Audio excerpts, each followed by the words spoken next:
Big TV భక్తి సమాచారం WhatsApp ఛానల్లో జాయిన్ అవ్వండి. అన్ని విశేషాలు ఎప్పటికప్పుడు తెలుసుకోండి.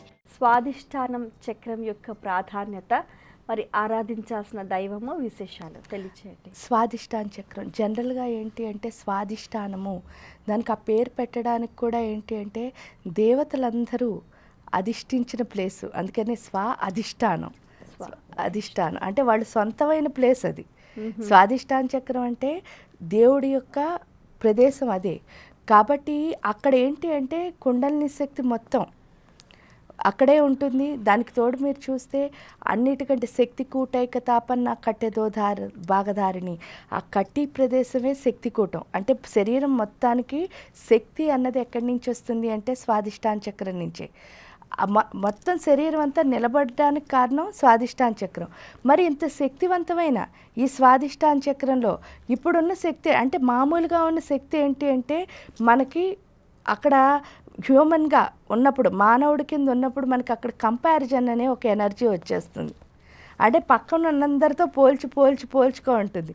అది వాళ్ళు మనకు తెలుసో తెలియదు, మనకు కనిపిస్తే చాలు మనం ఏం చేస్తూ ఉంటాం, చేసుకుంటాం. ఎప్పుడు పోల్చుకున్నామో దానివల్ల ఏమవుతుంది అని అనుకున్నప్పుడు, మీరు ఇప్పుడు ఒకళ్ళతో పోల్చుకున్నప్పుడు వాళ్ళలా చెయ్యాలనుకుంటున్నారు, అంటే వాళ్ళలా ఉండాలనుకుంటున్నాం. అంటే వాళ్ళలా ఉండాలనుకుంటున్నారంటే ఎవరు కోల్పోతున్నాం, మనకి తెలియకుండా మనం కోల్పోతున్నాం. ఎప్పుడైతే మనం కోల్పోతున్నామో మనం చెయ్యాలనుకున్న ఏది కూడా ఎలా చేయలేము అంటే సవ్యంగా చేయలేము. ఎందుకంటే మీ నేచర్ ఎప్పుడు నా నేచర్ కాదు. మీకు కొన్నొచ్చు, నాకు కొన్నొచ్చు. నాకేమొచ్చు ఆ క్వాలిటీస్ని బయటకు తీసుకోవడం నా స్ట్రెంగ్త్, మిమ్మల్ని చూస్ చేయాలనుకోవడం నా వీక్నెస్. అందువల్ల మనం ఏమవుతున్నాం, వీక్గా అయిపోతాం. ఈ వీక్గా అయిపోవడం వల్లే మనం ఎక్కడ ఏ పని చేయాలో అక్కడ ఆ పని తప్ప అన్నీ చేస్తాం. సపోజ్ మనం గుడికి వెళ్ళామనుకోండి, గుడికి వెళ్ళేటప్పుడు మన ఉద్దేశం ఏంటంటే క్షేత్రాలకు వెళ్తారు చాలామంది, భగవద్ దర్శనానికే. నేను ఆ మాత్రం తెలీదు, కాశీ ఎందుకు వెళ్ళానో విశ్వనాథుడిని చూడడానికని తిడతారు అడిగామంటే కూడా. కానీ నిజంగా ఆ విశ్వనాథుడితో ఎంతమంది ఉంటారు, కాశీ వెళ్ళి ఊరికే గుడికి వెళ్ళొచ్చేయడం తప్ప అక్కడ ఉన్నంతసేపు విశ్వనాథుడితో ఉన్నాను అన్నవాళ్ళు ఎవరు ఉండరు. ఎందుకంటే మనకు బోల్డన్ ఉంటాయి, ఆడ షాపింగ్లు ఉంటాయి, లేకపోతే ఇంకేమైనా బోల్డన్ అక్కర్లేని కబుర్లు ఉంటాయి. ఒకవేళ టీం కింద వెళ్ళామంటే ఇంకా బోల్డన్ అక్కర్లేని ఉంటాయి. ఇవన్నీ ఎప్పుడైతే ఉన్నాయో మనం వదిలేస్తున్నది ఎవరిని, శివుణ్ణి. కానీ వెళ్ళింది ఎందుకు, శివుడి కోసం. అంటే కాన్షియస్ ఉంది, నువ్వు ఎందుకు వెళ్ళావు అంటే నేను పలానా చోటుకి అందుకు వెళ్ళానని తెలుసు, కానీ చెయ్యట్లేని పని ఏమిటి, ఆ పలానా పని మాత్రమే. ఎందుకు అని అంటే మీరు ఎప్పుడైనా ఒక క్షేత్రానికి వెళ్ళారు అంటే 24 గంటలు సాధన మాత్రమే చేయాలి. అక్కడికి వెళ్ళిందే సాధన చేయడానికి. అది వదిలేసి మనం మిగతావన్నీ కార్యక్రమాలు చేస్తున్నాము అంటే మనం వెళ్ళిన పని చేయట్లేదు. దానికి కారణం ఏమిటి అంటే స్వాదిష్టాన చక్రం స్థిరంగా లేదు. దానికి కూడా కారణం ఏమీ లేదు. మనకి జ్ఞానేంద్రియాలు, కర్మేంద్రియాలు అని ఉంటాయి.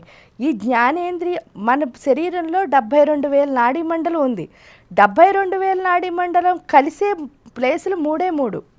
ఒక ప్రదేశాన్ని జ్ఞానేంద్రియాలన్నీ ఉన్న వాగ్భవకూటం, రెండో ప్రదేశం కామరాజకూటం, గుండె కలుస్తాయి. మళ్ళీ అన్ని మూడో కూటం శక్తికూటం, అంటే స్వాదిష్టాన చక్రానికి కలుస్తాయి. మొత్తం అన్నీ ఇక్కడ కలిసేసరికి ఏమవుతుంది, ఆ ట్యూబుల్లోకి మనం ఏం చేస్తున్నాం, కంపారిజన్ అనేది ఎప్పుడైతే పంపిస్తున్నామో పైకి, యాక్చువల్గా మన శరీరాన్ని బిల్డ్ చేసినప్పుడు దేవుడు ఏం చేశాడు అంటే మనందరికీ తెలిసినదే, మనం తిన్నదంతా లోపలికి వెళుతుందండి, ఆ పొట్టలోకి వెళ్ళి జీర్ణాశయం 2 బొక్కల కింద విడగొట్టేమో చెడ్డనేమో కిందకి పంపిస్తుంది, మంచిని పైకి. ఇది చదువుకున్నాం కదా సైన్స్లో. అయితే ఇక్కడ ఏం జరుగుతుందంటే చాలామంది అనుకునే తిన్నదే వెళ్తుంది అనుకుంటారు, కానీ చూసిన చెడ్డ వెళుతుంది, విన్న చెడ్డ వెళుతుంది, మళ్ళీ ఎట్ ది సేమ్ టైం విన్న మంచి వెళ్తుంది, చూసిన మంచి వెళ్తుంది, వాసన చూసింది వెళ్తుంది, తిన్నది వెళుతుంది. అంటే జ్ఞానేంద్రియాలు అన్నిటి నుంచి మంచి చెడు లోపలికి వెళ్తాయి. లోపలికి వెళ్ళి గుండె దించి కిందకి దిగేసరికి జీర్ణాశయంలో ఏమవుతుంది, మంచి చెడు వేరవుతాయి. ఎప్పుడైతే వేరయ్యాయో మంచి పైకి చెడు కిందకి వెళ్ళిపోతుంది. అప్పుడు ఫ్రీగా చెడుని కిందకి వెళ్ళనిచ్చేసేవి ఏంటంటే ఇక్కడ ఈ అంటే ఈ రెండింటిని వేరు చేసేవి ఏంటి అంటే మీరు వింటే రసాలు అని ఉంటాయి మన శరీరంలో. అవేంటి లవణ రసం, మధుర రసం, శ్లేష్మం ఇవన్నీ ఉన్నాయి కదా. ఈ 6 రసాలు ఏం చేస్తాయంటే ఈ మంచి చెడుని విడగొడతాయి. ఈ విడగొట్టే టైంలో మళ్ళీ స్వాదిష్టాన్ని దగ్గర నుంచి మనకి తెలియకుండా మనం మంచికి బదులు చెడుని పంపిస్తున్నాం. అంటే పక్క వాళ్ళతో పోల్చుకునే వీక్నెస్ని పంపిస్తున్నాం. ఎప్పుడైతే పంపించామో ఈ రసాలు అయితే పెరిగిపోతాయి లేదా తగ్గిపోతాయి. పెరిగిపోతే ఏమవుతుందంటే మనకి తెలుసున్నదే ఒక రసానికి 2 జబ్బులు. అదేమిటి అంటే ఒకటేమో హై, 2 లో. అంతే కదా, లవణం పెరిగితే హై బీపీ అంటారు, తగ్గితే లో బీపీ. షుగర్ పెరిగితే హై షుగర్ అంటున్నారు, తగ్గితే లో షుగర్. అంటే ఏంటవుతోంది అంటే మొత్తం ఒక్కొక్క దానికి 2 జబ్బులు చొప్పున 12 జబ్బులు మన శరీరంలో స్టాక్ అయిపోతున్నాయి. అవే ఎమోషన్స్. ఏంటంటే స్వాదిష్టాన చక్రం కనుక బాగోపోతే ఎమోషనల్గా చాలా ఇంబ్యాలెన్స్గా ఉంటాం అన్నమాట. ఎప్పుడు ఎమోషనల్ ఇంబ్యాలెన్స్ అన్నది వస్తుందో అప్పుడు లైఫ్ అంతా అస్తవ్యస్తంగా మారిపోతుంది. అంటే స్వాదిష్టాన చక్రం బాగోలేదా మన లైఫ్ మొత్తం అస్తవ్యస్తమే. ఇక్కడికి వచ్చేసరికి ఏంటి అంటే అందుకే సుబ్రహ్మణ్య స్వామికి మనం పూజ చేస్తాం. కొంతమంది బాలా ఉపాసకులు బాలా త్రిపుర సుందరిని కూడా స్వాదిష్టాన చక్రంలోనే పూజ చేస్తారు. ఎందువల్ల బాలా త్రిపుర సుందరిని పూజ చేస్తారు అంటే బాలా అని పేరు రావడానికి అది అర్థం ఏంటంటే అక్షరాల్లో మీరు చూస్తే బబ్బమ యా రా లా ఈ 6 అక్షరాలు ఎక్కడుంటాయంటే స్వాదిష్టాన చక్రం. అందుకే షట్కోణం ఉంటుంది. ఆ షట్కోణంలో ఈ 6 అక్షరాలు ఉంటాయి. బ భ మా యా రా లా. అందుకని బా నుంచి లా వరకు ఉన్న అక్షరాల సమూహమే బాల అంటే. అందుకే ఆవిడకి బాల అని పేరు వచ్చింది. బాల అంటే బలము అని అర్థం. అంటే బాలా త్రిపుర సుందరీదేవి శ్రీచక్రంలో మొదటి ఆమ్నాయంలో ఉంటుంది అని అన్నారు కదా. అమ్మవారి త్రిపుర సుందరి రూపాలలో ఒకటి కూడా అన్నారు కదా. అవును. మరి ఏవిడే బాలా త్రిపుర సుందరి మన స్వాదిష్టానంలో. అందుకే ఆవిడ స్వాదిష్టానంలో అధిష్టాత్రి కింద ఉంది కాబట్టి అధిష్టానం ఆవిడంతటా ఆవిడ కూర్చున్న ప్లేస్ అది. ఆ కూర్చున్న ప్లేసు ఏంటి బలం ఇస్తుంది ఆవిడ.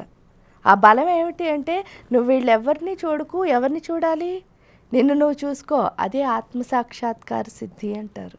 ఓకే. అయితే ఈ స్వాదిష్టాన చక్రానికి సంబంధించి సకల దేవతలు అయితే ఏ దేవతను ఉపాసించాలట? సుబ్రహ్మణ్య స్వామినా లేకపోతే సకల దేవతలనా? సుబ్రహ్మణ్య స్వామిని ఉపాసిస్తారు. ఎందుకంటే మన జీవితం అస్తవ్యస్తం అయినప్పుడు అరిషడ్ వర్గాలు. అందుకే మీరు చూడండి సుబ్రహ్మణ్య స్వామికి 6 తలలు ఉంటాయి.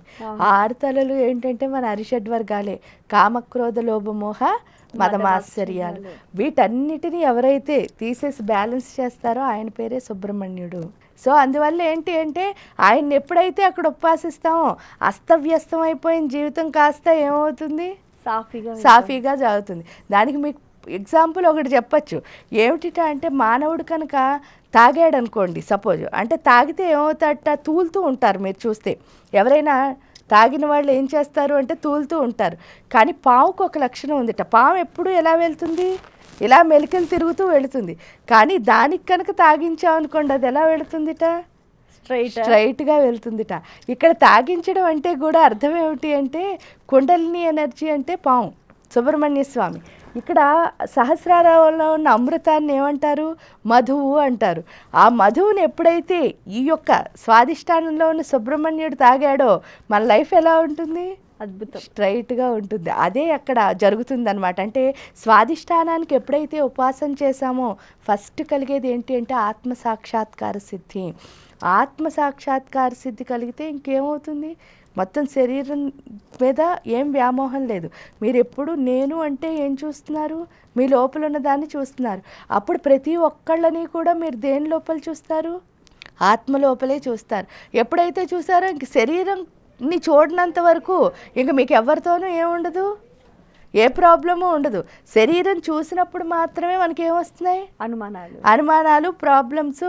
వీళ్ళు నాకంటే ఎక్కువ, నేను ఇవన్నీ ఇంకేమి లేవు. ఆత్మ అందరూ సమానమే, ఆత్మ బంధువులు. అది ఎప్పుడైతే వచ్చేసిందో ఇంకెవరితో ఏ ఎమోషన్స్ లేవు. ఆ ఎమోషనల్ లెస్ స్టేట్ అన్నది ఎక్కడొస్తుంది అంటే స్వాదిష్టాన చక్రంలో. ఎమోషన్స్ వల్లే జీవితం అస్తవ్యస్తం అవుతుంది. ఓకే. అయితే ఇప్పుడు మనం స్వాదిష్టానానికి సంబంధించి సుబ్రహ్మణ్యేశ్వర స్వామి ఆరాధన చేయాలి. బాలా త్రిపుర సుందరి కూడా చేస్తే మంచిది. బాలా త్రిపుర సుందరి కూడా చేస్తే మంచిది. కానీ అక్కడ అధిష్టాన దేవత అయితే సుబ్రహ్మణ్యుడు. For more videos like this, subscribe Big TV channel.